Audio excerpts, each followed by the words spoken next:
Itoo Telekoom buufata chaarjii konkolaattota elektirikii magaalaa Adaamaatti ijaarsisaa ture xumuruun eebbisiise. Sagantaa eebbichaa irratti hooggantoonni fi hojjettoonni Itoo Telekoom kantiibaa bulchiinsa magaalaa Adaamaa obbo Aayiluu Jaldee dabalatee hooggantoonni magaalaa Adaamaa kanneen biroof keessummoonni waamichi taasifamee firmaatan. Hojii gaggeessituu olaantuun Itoo Telekoom aadde Firiyoot Taamiruu keessummoota sagantichaa simachuun haasawaa baniisaa yeroo taasisan qaama diinagdee magariisaa kan ta'e buufata chaarjii konkolaattota yeroo tokkotti 12 taasisu eebbisiisuun hojii eegalchiisne jechuun ibsan. በአዳማ ከተማ ተገናኝተናል ማለት ነው።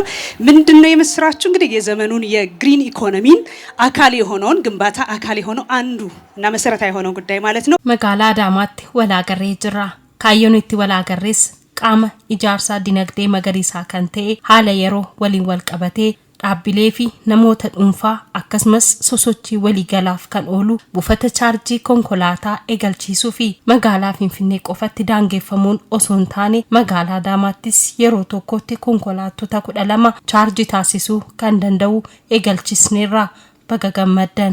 በአንድ ጊዜ 12 መኪኖችን ቻርጅ ማድረግ የሚያስችል በአዳማ እምብርት ላይ ዛሬ በይፋ የኢቪ ቻርጂንግ ስቴሽን አስጀምረናል ማለት ነው። እንኳን ደስ ያላችሁ፣ እንኳን ደስ ያለን። ካንቲባን ቡልቺንሳ መጋላ አዳማ ኦቦ አayiluu jalde hoggota furdura yeroo ismaartii Adaamaa eegallu galmangeessu jechuun namoonni garagaraa gaafiinaaf kaasaa turan dursa kadeestara lafaa fi CCTV kaameraa fayyadamu amma waa hundaan milkaatii jirra jechuun ibsan. ወደ ኋላ ማየት ወደ ኋላን ማሰብ ወደ ኋላን መማር ጠቃሚ ይሆናል ብዬ አስባለሁ። የዛሬ 4 ዓመት ተኩል አካባቢ 5 ዓመት መሰለኝ harara dhaabbanne gara duubaa ilaaluun barumsa irraa argachuuf gaarii ta'a. Gaafurii fi shanan baranaa ismaartii Adaamaa ni jalqabna jedhee yeroon yaada kaasu namoonni hundi yaada koo na harkatti kuffisu ture. Kanas jiraattonni magaalaa Adaamaa ni beeku. Yaadichi abjuu fakkaata. Baay'inaan hooggantoonni Itiyoo Telekoomis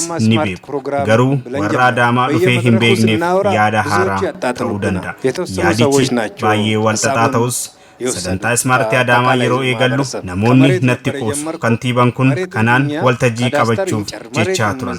Lafarraa jalqabuun gara CCTV kaameraa fayyadamuu eegallee har'a eebbisiisuun bu'aa isaa argaa jirra. ፍሬሽ ካንቲባ ብለው ስትስቁብኝ ነበር። ይሄ በቃ አሁን ጀማሪ ካንቲባ በዚሁ እንግዲህ መድረክ ሊይዝ ነው ብሎ ብዙ ነበር። ባለፈው ስንመረቅ ነው ዛኔ ሲሉ የነበሩት እውነታውን የተናገሩት።